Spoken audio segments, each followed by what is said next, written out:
Mansur Nurdel is a board certified optometrist with offices throughout the Denver metro area. In addition to his time spent as a doctor, he's a real estate agent and investor. He currently resides in Castle Pines, Colorado, with his wife and two boys. He's the author of One More Mountain, Fleeing Iran for America. Good afternoon, and thank you so kindly for being here with us at Politics Done Right, Dr. Nurdel. Well, thank you very much, Egberto. It's an honor to be in your show and the opportunity to talk to you as well as your listeners. This is an honor for me. Well, look, let me first tell you the book that we want to discuss. And I've always been intrigued with Iran. I mean, from the time I went to the University of Texas at Austin, which guess what? It started in 1980. So that should be quite apropos with you. But anyway, the book, interesting. But first of all, tell me a little bit about yourself. Not in Iran, but right now, present day in Colorado. As I have really written the book, I am an immigrant.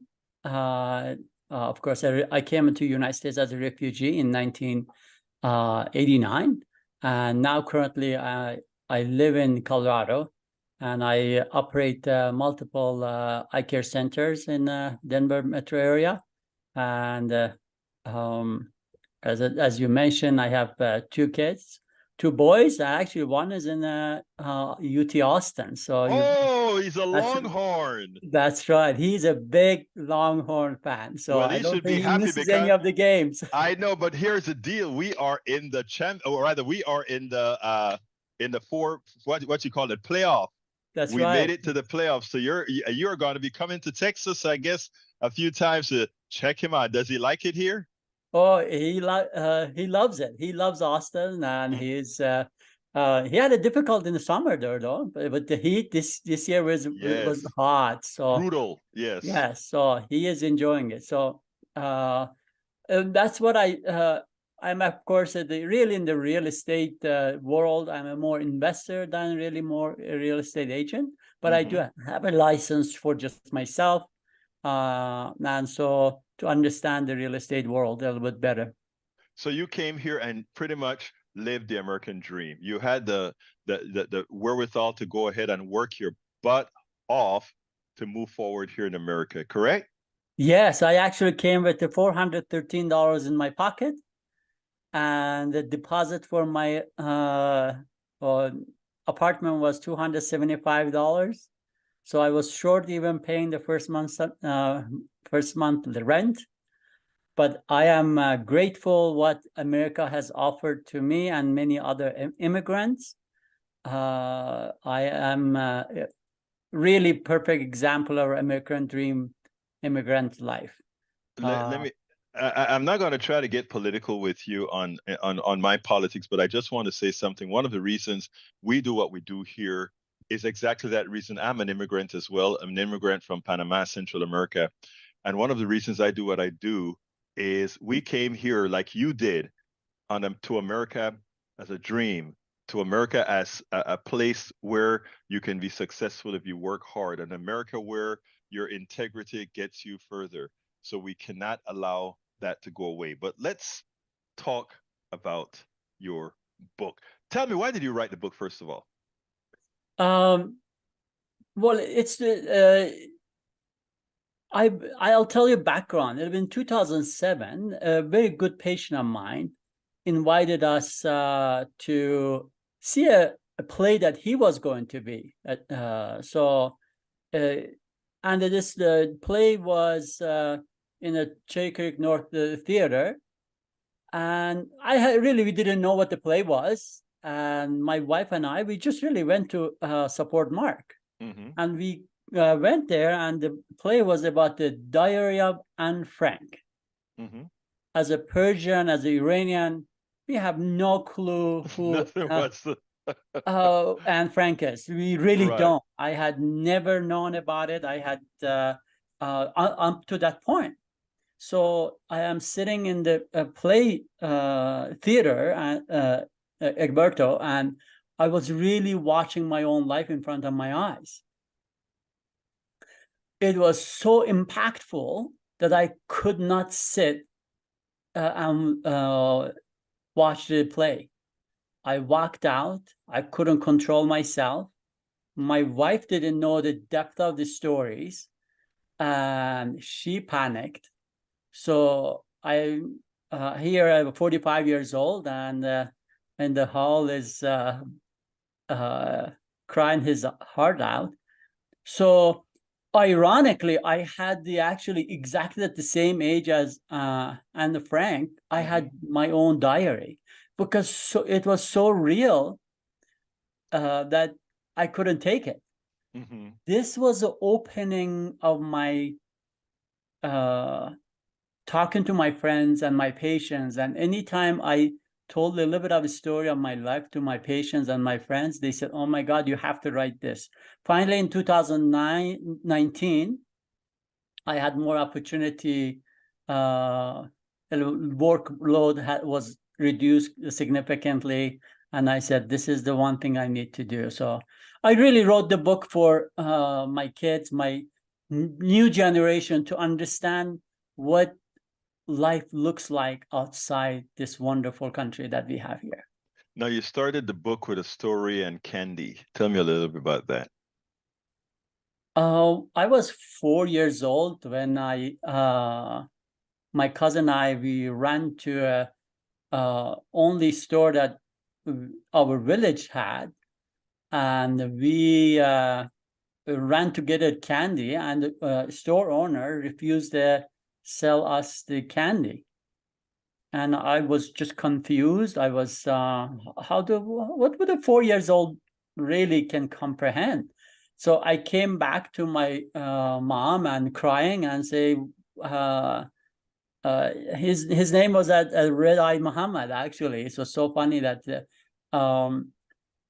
he had, now that I'm in eye care center, and I know what that condition was. Right. So, and my mom said, yes, the store owner will not sell goods to our family because we are not Muslims. We are Baha'is. We were the only Baha'i family in that village. And I really faced the discrimination and from age 4, and knowing my family is different when I was 4 years old. The reason I wanted to start there is because that is inherently something that so many of us have to go through. And I think as bad as it is, sometimes it either makes you stronger, meaning you're going to have the resolve to overcome what's been happening to you, or you're going to succumb to it. And it's evident you overcame it time and time again. So tell me the story of you moving around in Iran as you and your family as a person with a different religion than the religion that predominated there. And let me tell you how I'd like to kind of address this, because you lived through various periods in Iran.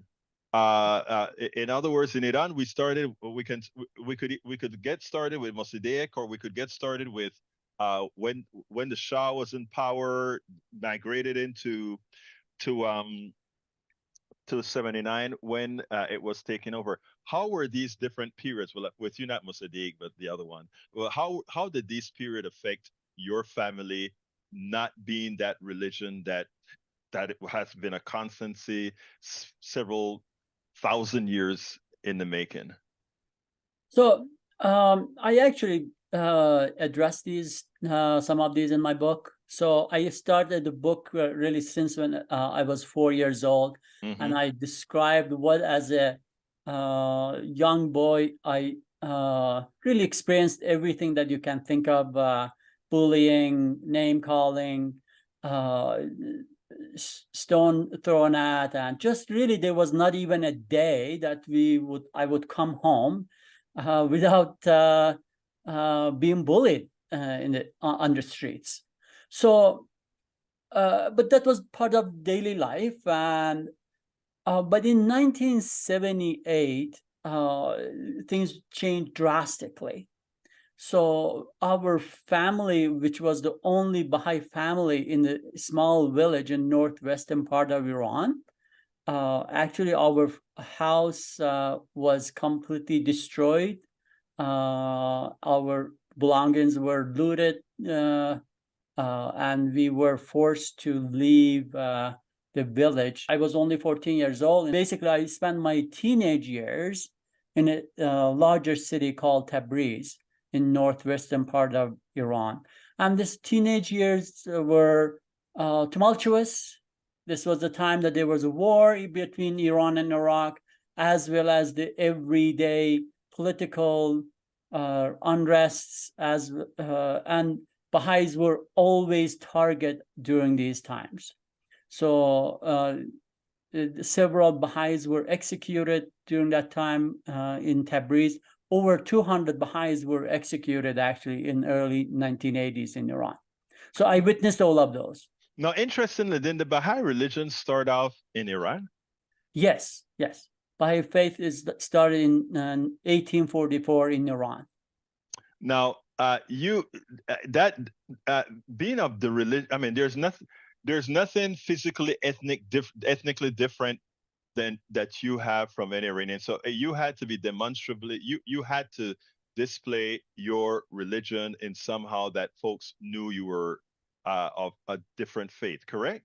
Correct. They should know that. Yes. So it takes a certain amount of fortitude that in a place where mostly the entire or the vast majority of the country is Islam of the Islam faith, Muslim, that you can actually stand out as a Baha'i or Christian or whatever other religion that inhabits the location. What do you think gave your family that resolve to keep to be able to live that life surrounded as they were? Well, I think that just being true to yourself and your heart and your belief. So my family, I still have 3 brothers in Iran, Egberto. They're still suffering today. It hasn't gone away. So what has happened since 1988, it has become systematically backed by the government. So that's the prior 1978, 79. Yes, we were in a small village. I was bullied.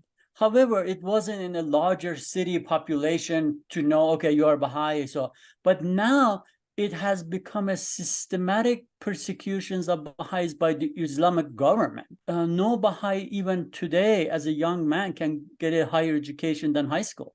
Oh, really? That's right.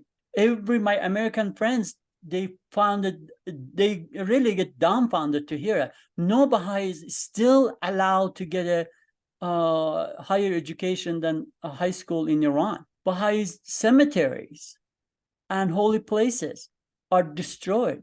And even the old, what is it, the old dead body is going to do to you.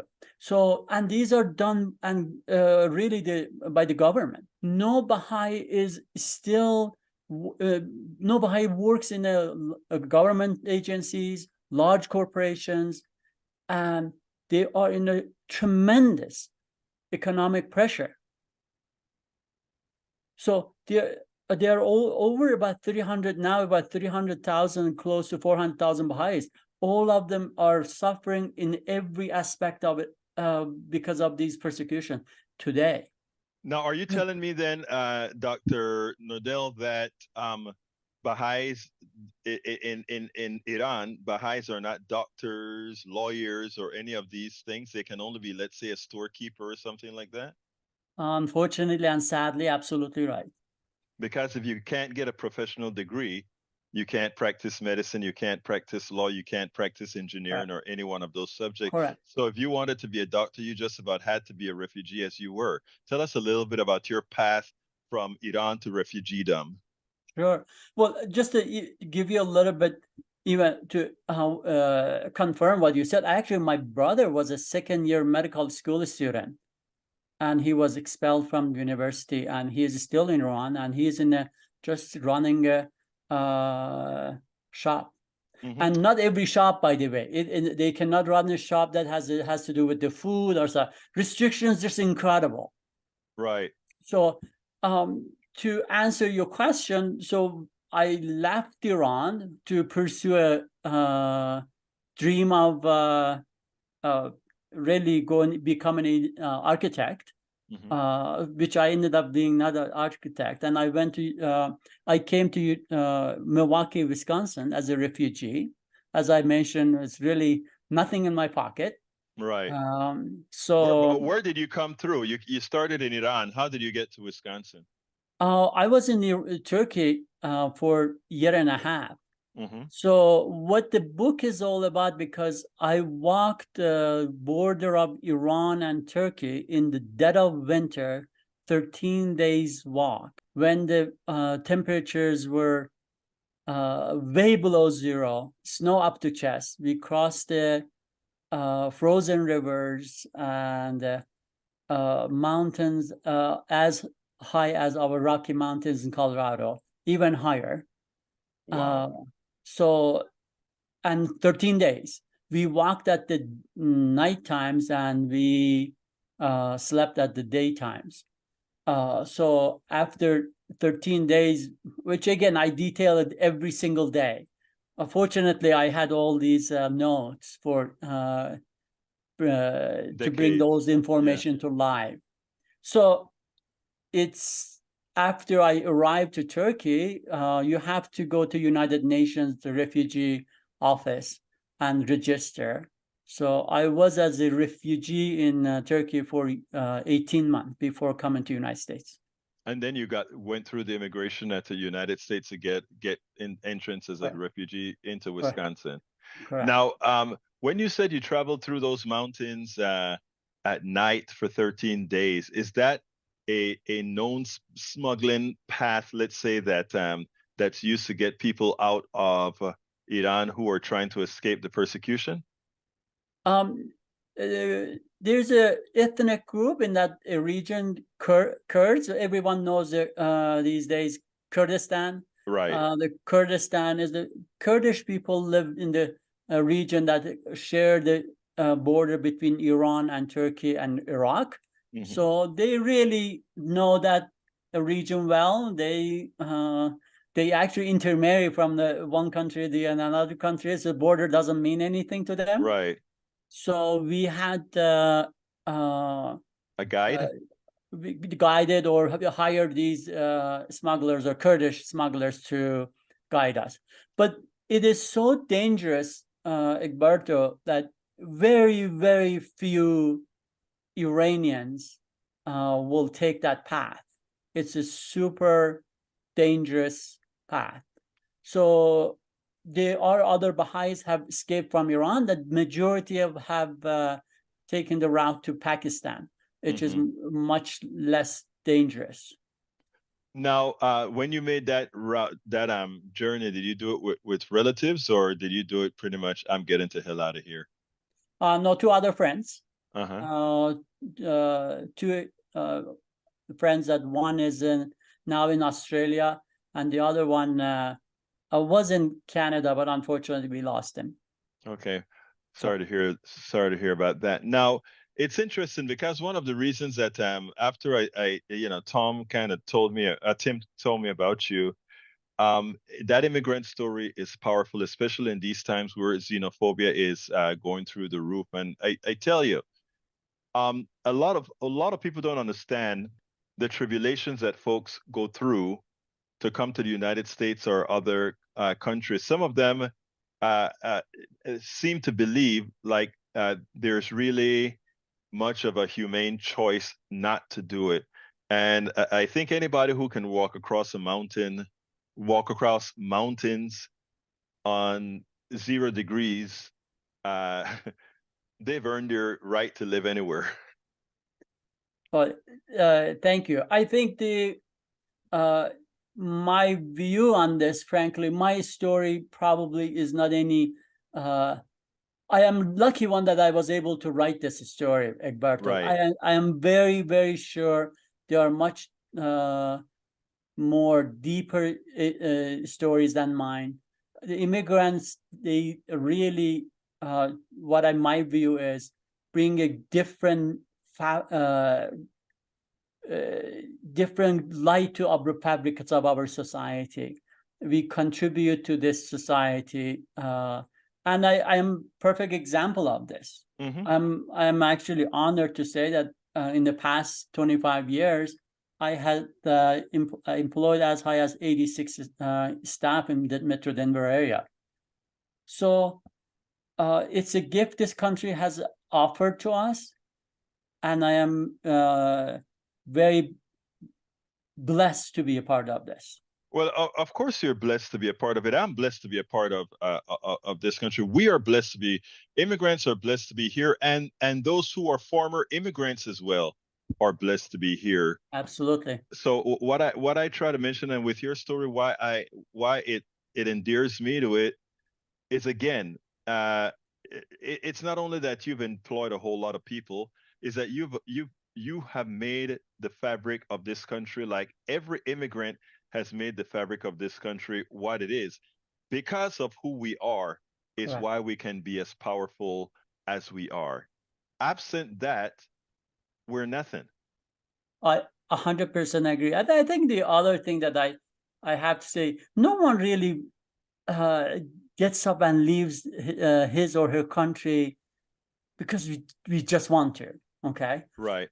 There are certain circumstances that forces us to take this really dangerous routes.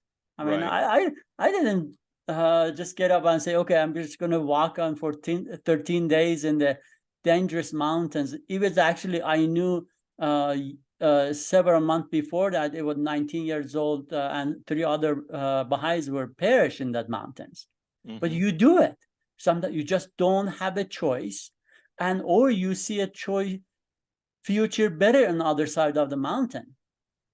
At least you take that risk. I took that risk, and I succeeded. And unfortunately, there were people, some did not succeed, and that's how the immigration is. Immigration is all about taking risks for better future on the other side. Well, the people who settled this country, they took risks, and as well, didn't they? And Absolutely. everybody who's sitting on this land took some risks. Those who lost this land, who were originally here, took risks. I mean, one of the things that I try to put out there because right now we're going through a period of xenophobia in this country, and what I try to make people know using my program quite often is that, first of all, it is great to have you here in this country. It is great to have all the immigrants in this country, but let's also note that externalities, including some created by our country, yours truly, the United States of America, are directly responsible for a lot of the people transition into this to this land. So I think your story and the story of many other immigrants who could tell a different story than your story would give the mosaic that people need to see that, in effect, we shouldn't be looking at immigration as a problem, but we should be embracing immigration, not only because it's a net positive for the country, but just because it's the right thing to do. 100%. I think we need to, I'm pretty sure you know all these statistics, and the United States really 4.4% of the world's population live in the United States. Yeah. We consume 18% of the world's resources. Yes. We have to rethink, okay, of our consumerism. We have to think. So America is a land of opportunity, and if we want to have a better world, we need to re-examine our behavior, frankly. And the fact, math is that, as you well know, math is absolute. If 4% of the people are taking 18% of the resources, and then you ask why immigrants are coming over here, well, there's a 100%. shortage of resources. So math is absolute. We have to be cognizant of that. And one of the things, Mansur, is that too many people They just hear the top lines and they don't understand the history of the world, and they don't understand the complicity of what we do in the world. And your story and the story of immigrants over and over are there to tell just that. Look, I enjoyed speaking to you, but before we go, I need to ask you a few things. One thing, most important question is, Sure. what would you have liked me to ask you that I didn't ask you? I think you asked everything, and the only thing that I would mention, how this someone can get a hold of this book. Oh, wow, we're going to talk about that. But I just want to know if within the meat of the book, is there something that you want to tell the audience before we go ahead and tell them how they can find the book? Well, I think it would be addressed. Again, it's really, the book is about the human resiliency and shared faith, and how I like my readers and people know how what the Baha'is are going through in Iran as a result of that. But I appreciate, I think we addressed everything that I thought we were going to talk. Well, look, let me ask you, Dr. Nurdel, how can folks, first of all the links to your book is going to be in the accompanying blog for this particular program, but please tell them how they can get your book in other domains. Thank you. The website for the book is www.onemoremountain.com. The book is available in every format, in audiobook, ebook, Kindle, and it's available through all the major bookstores, as well as any of the Amazon and major bookstores. And you even got it in hard copy too. Yes. Absolutely. So, well, look, first of all, Dr. Mansur, the author of One More Mountain, Fleeing Iran from or for America. Let me repeat that. One More Mountain, Fleeing Iran for America. Thank you so kindly for having been on Politics Done Right. Thank you very much. It was an honor, and it was an honor to be here and to talk to your listeners. Thank you very much. Thank you. All right.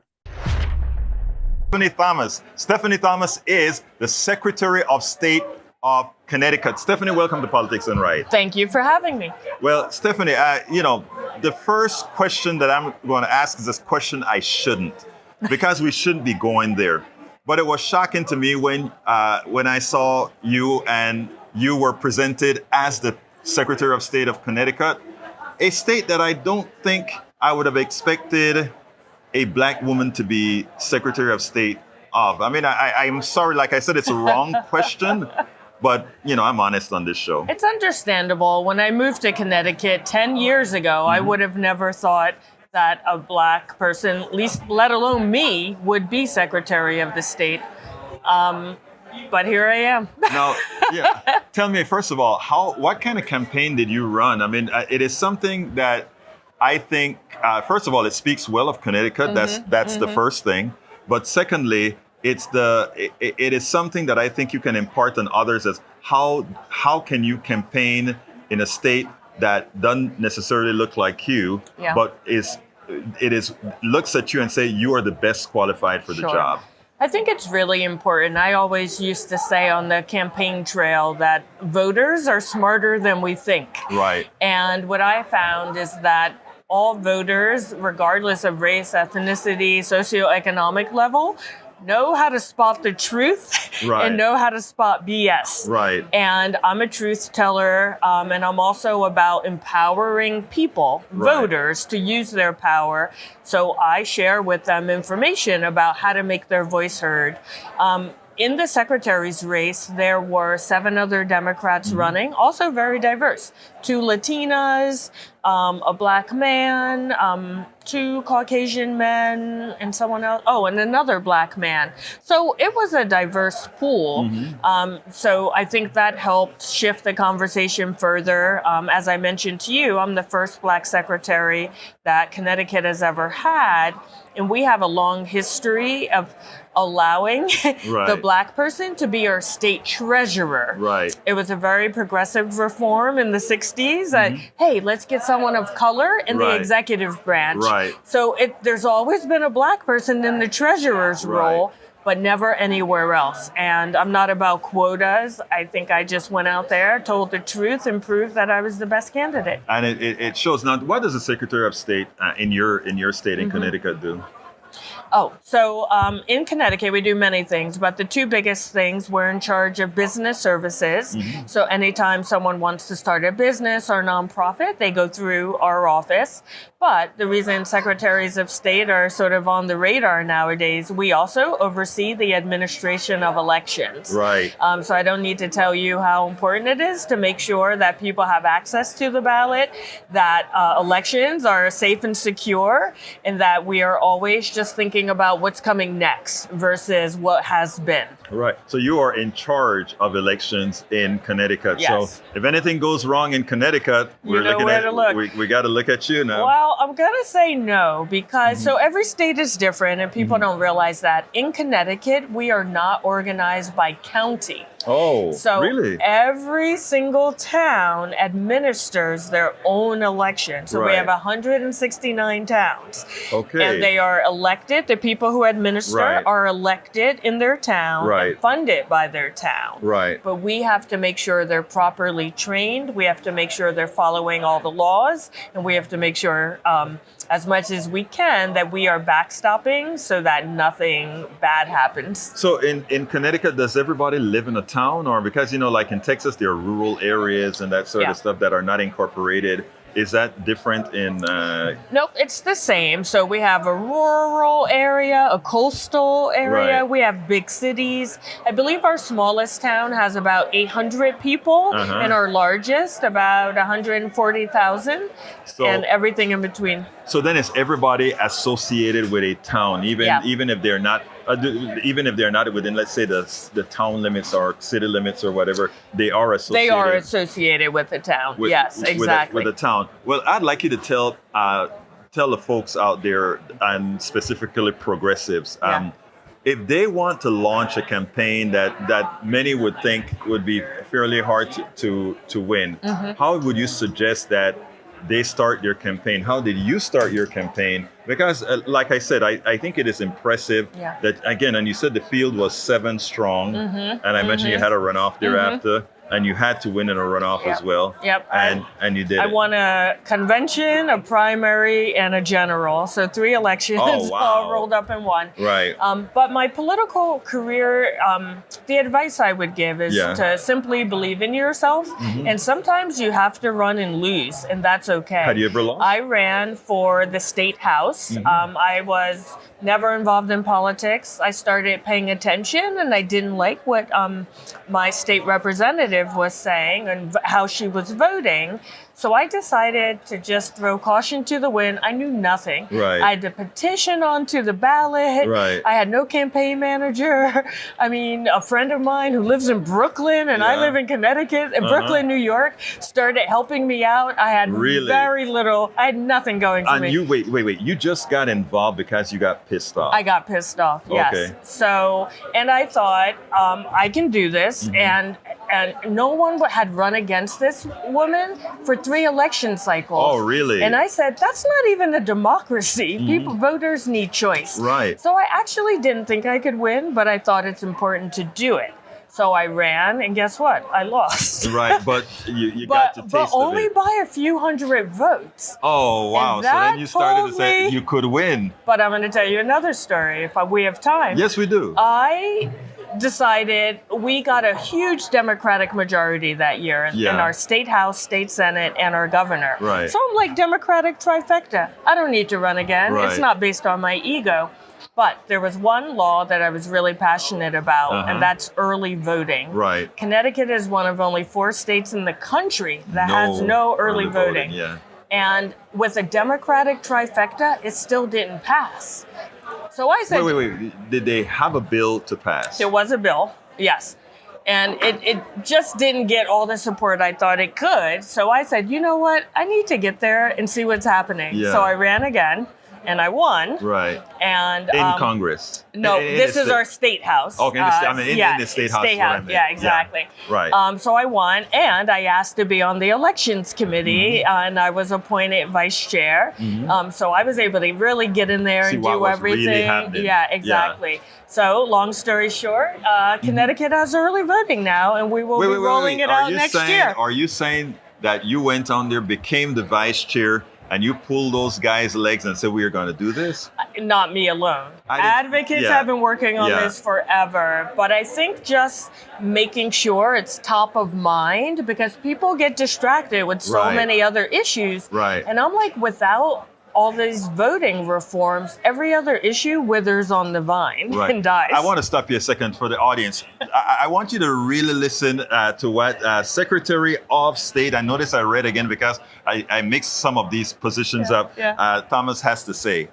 She was a person existing in her state. She saw something that was wrong, and she engaged, and she put herself on the line. She lost her first election. It did not deter her. She ran for the second one, won, but she didn't only win, but she went with a coalition and got the change that pissed her off in the first place and got it changed. That's what I call democracy, and that's what I call an activist getting what needs to be done. And we can all do it. We all have to try at least. We all have to try it. So we're moving on. You got that passed. Yeah. So our Secretary of State decided she wasn't going to run for re-election, a Democrat. And I thought, wow, that job sounds great because it focuses on two things I love. I'm a business owner. Right. I had always worked in the nonprofit sector my entire career, started my own fundraising consulting firm for nonprofits.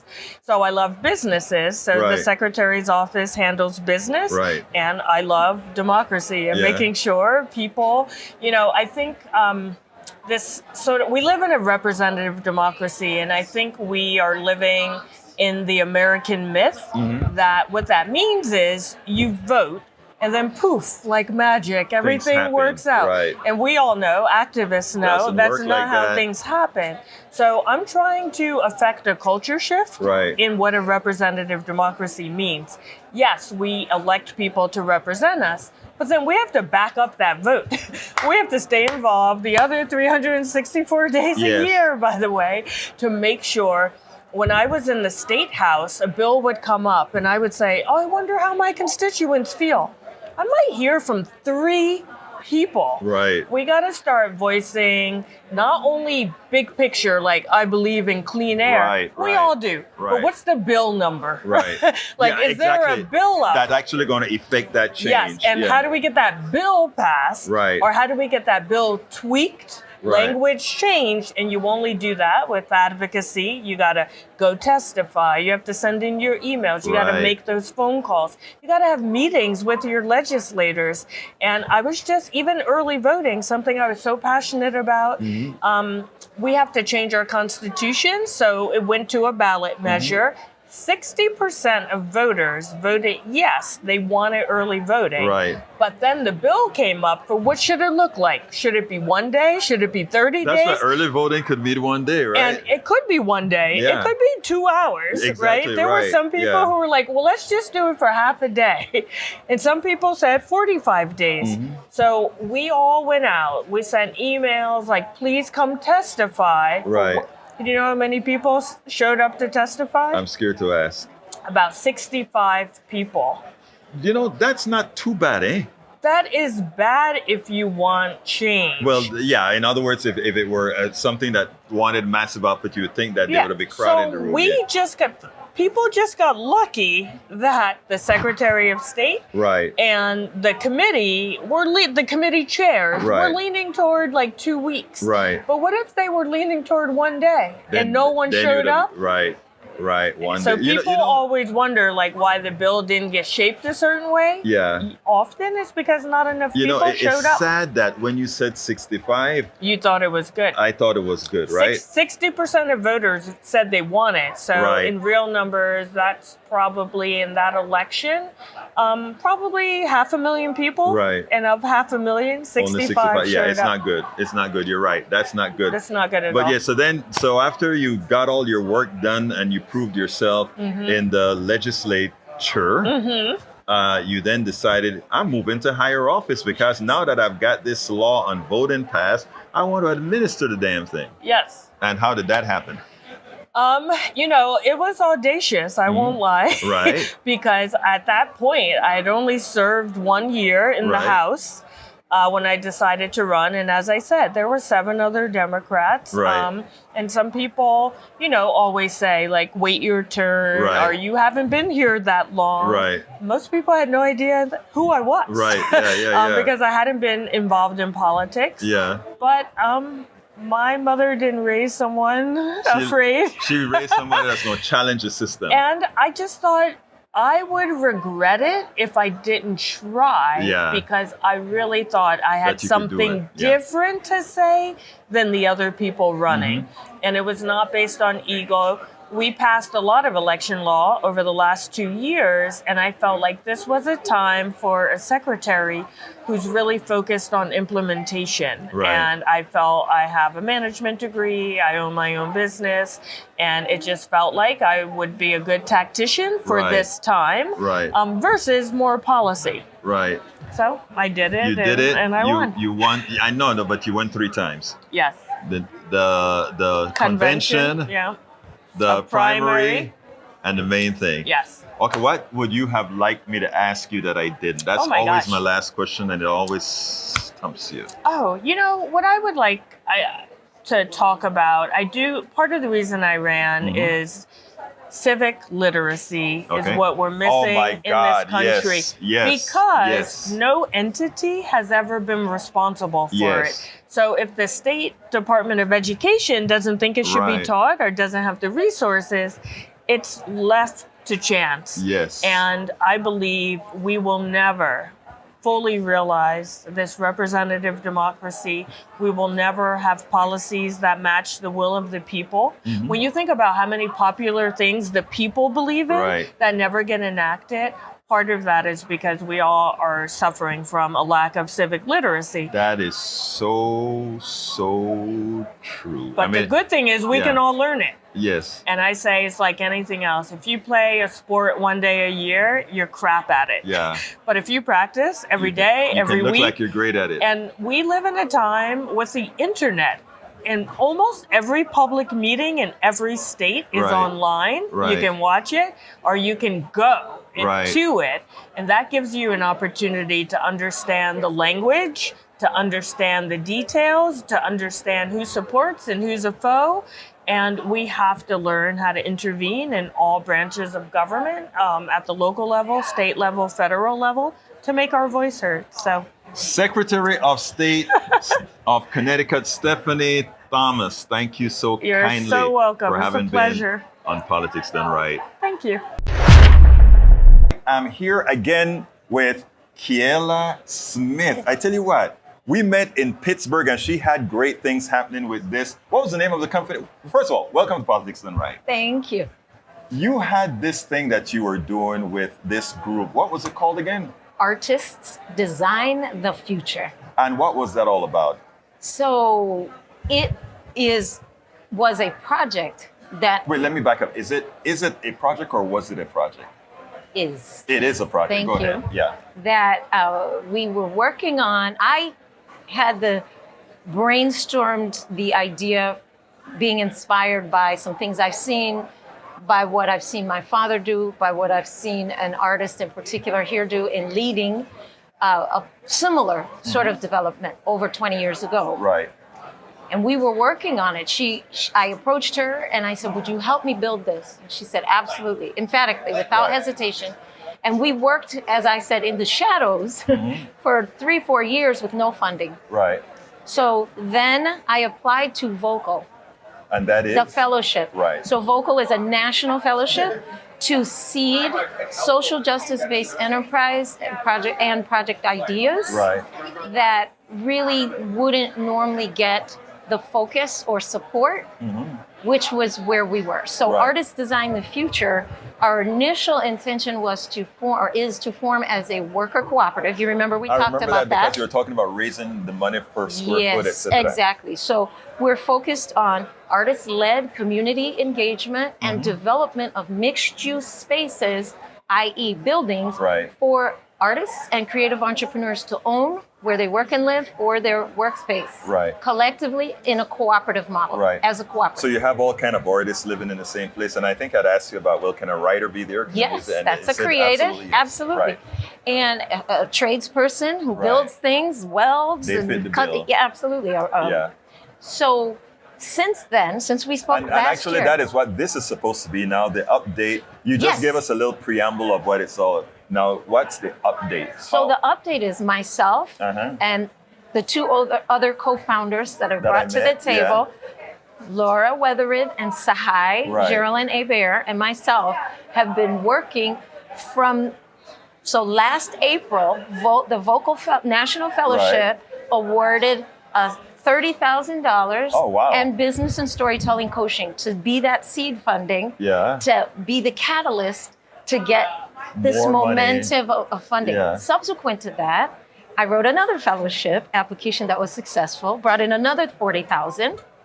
Subsequent to that, we got a small seed, another seed fund, Right. just around 5,000. Subsequent to that, we got National Endowment for the Arts grant to do feasibility study Which, for the building. and how much is And that worth? through our fiscal sponsor, which is near Yeah. Northwest Arts Council, and that was 25,000. Wow. And then the City of Chicago Department of Cultural Affairs awarded us 45,000 as part of a program called Together We Heal. I'm Wait, I'm not impressed. done. There's one more. Oh, okay.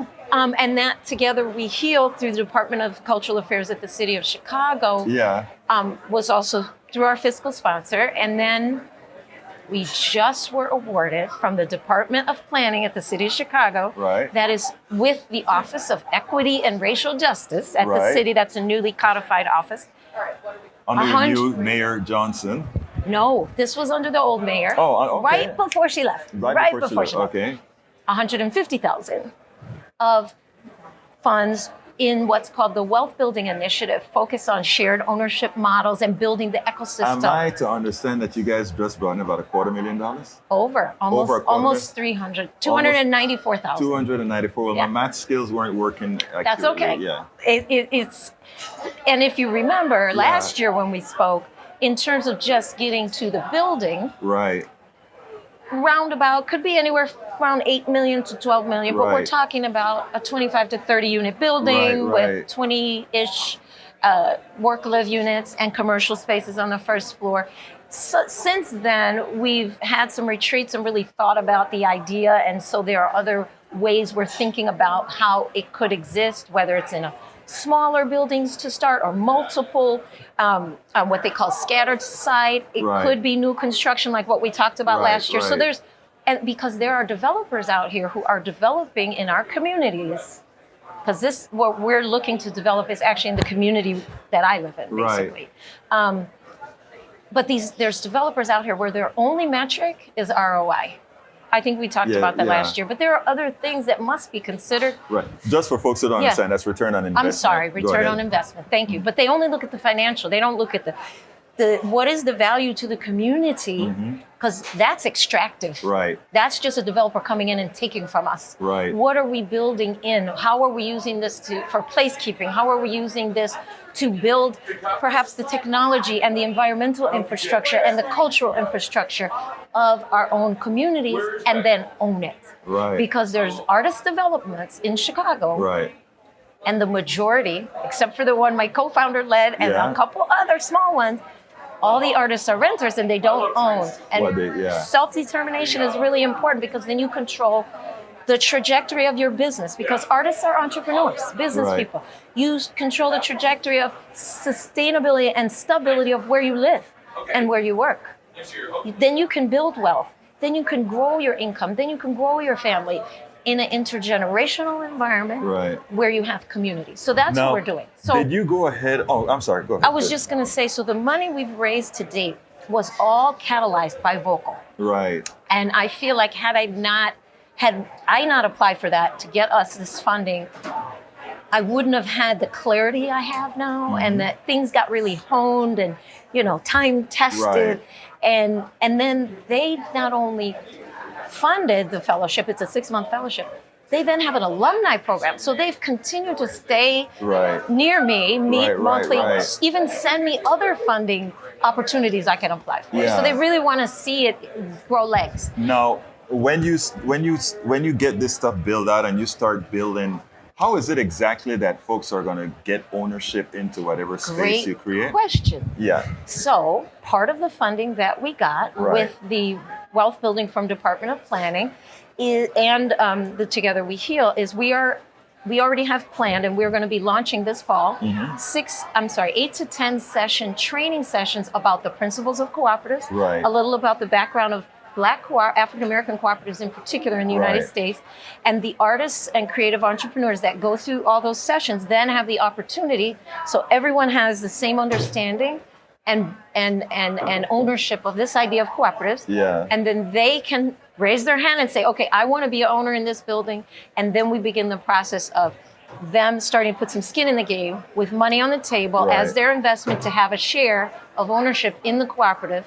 And our goal and our vision is to obviously continue fundraising towards the 8 to 12 million and the other we need for more feasibility so that we can also seed those artists and creative entrepreneurs with like their initial funding. They're going to all have skin in the game they from all, their earnings. Exactly. And ideally what we envision is being able to, whoever goes through those trainings, to actually give them in their pot of investment an amount of money, whether it's 500 or 1,000, to really catalyze their investment that they'll need to raise to have that ownership stake. And then once we have the whole crew of however many artists are going to be in the building, right now let's just call it 30 because that's where our brain was last year, then this is how it turns traditional development on its head also. Not only we're talking about cooperatives, there's no need for sales. There's no need. Then those people also have a say in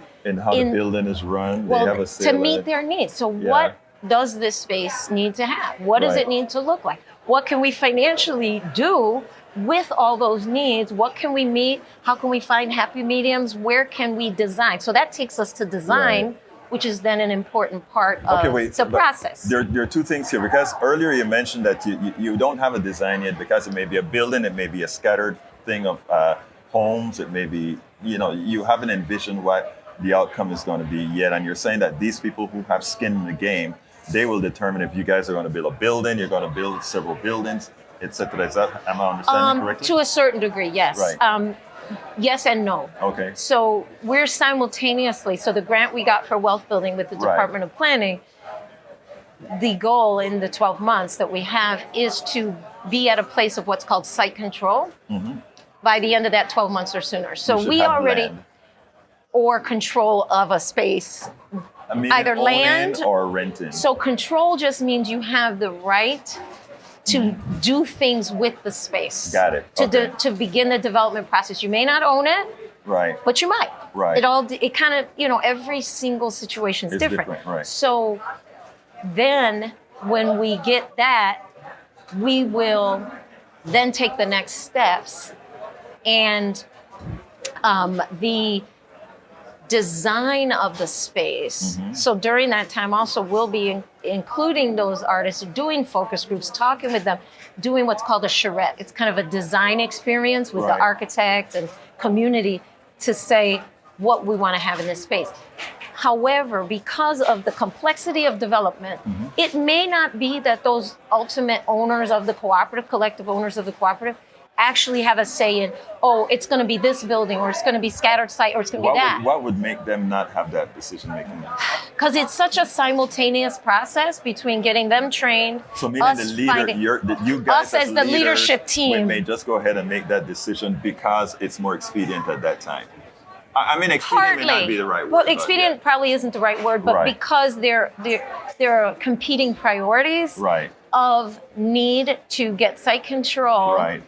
However, site control does not define design. Right. Right. So design then becomes the next part of the process, Right. which absolutely includes Right. the owners. Got it. And that's almost more important. It's equal, but it's Right. almost more important because how the space is used indoors, outdoors, collectively with the community is also something we'll be doing simultaneously, but that almost becomes more important than, well, is it a 5-story building or is it scattered site? Right. So then the last question is going to be this.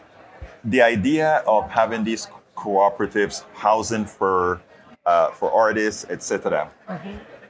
Do you have intentions of leveraging that further? It's like, hey, this is a model that actually works. Yes. If this model can work with artists, what other trades or what other kinds of stuff can we leverage this to kind of give us more of an inclusive democracy that allows folks to build wealth? I want to add a word in what you just said. Go You for said it. inclusive, democratic process, and accessible.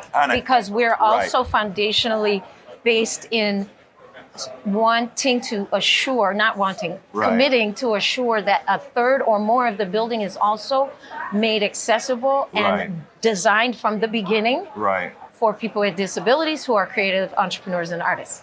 To your question, not really. There's not a vision to say, okay, now we want to expand and see how this works for some other community. There's still enough artists, creative entrepreneurs, with and without, of all abilities, who have a need for space, whether it's for their practice or whether it's for their personal life or both, in a work-live situation, that are not being met. The affordable housing need in the city of Chicago is huge. And specifically for artists, I can't tell you how many calls or emails I get of people saying, do you know where there's some space I can afford? We've been doing surveys and getting in. So the need is still great. So yes, but we do want it to be a model that can be replicated in the city. And that's why we're doing it. Replicated. Yes. Replication. In the city, nationally, perhaps even internationally, because there aren't enough models of this type of development. Yeah. At least we know that the need is huge. Well, you know, from the time I met you and you told me about the model, I liked it. I think it's something that should work, can work. And you tell me about cooperatives, I fall in love. I think cooperatives are where we really should be heading. Cooperative versus corporations. Yes. Cooperatives, you know. Well, and we clarified that when we talked last year, though, is that actually cooperative is a type of corporation. It's just a different model. The model is that it's not shareholder based. It's grassroots. It's human. Exactly. It's democratic. Exactly. Shareholding is democratic. It's not about who's at the top has control and all that. Kiela, you should remember by now. I'm going to say what was the question that I should have asked you that I didn't. You should be prepared for that. Yeah, I am. What do we need going forward? So I'll tell you that. That's a cheating answer because as it turns out, that's the same question. That's the same one you gave before. Go ahead. So what we're doing now that you see this momentum of fundraising and support, we're really excited with what's coming up with events and the trainings and the community engagement and festivals and things we're planning. What we really need to get some stronger legs under this and to be able to propel quicker is funding sources that come with more than just 1 year or 6 months. So we're really projecting, looking at $3,000 to $5,000. $150,000 is only for 1 year? 1 year. Okay. So looking towards 3 to 5 year philanthropic support to give some capacity buildings. We can bring on perhaps some more staff. We can, because really I'm only considered part-time, but I work, of course, more than part-time. Yeah. And so really getting some longer-term funding. There's three of us, yes. Well, look, I think you guys are going all to do artists, that. by all the way. artists, and I think you guys are going to do it. The fact that, you know, writing proposal, not proposal, what you call them, grants. Writing proposal for grants is not an easy thing, and actually getting the grants is a harder thing. So, all right, look at her. All right, congratulations. Thank you Kiela so much. Smith, Thank you. I tell you what, that you said you had an update. That wasn't an update. That was a mega update. So, okay, thank you. That was a mega update. Thank Congratulations. you. Thank you so much. Absolutely.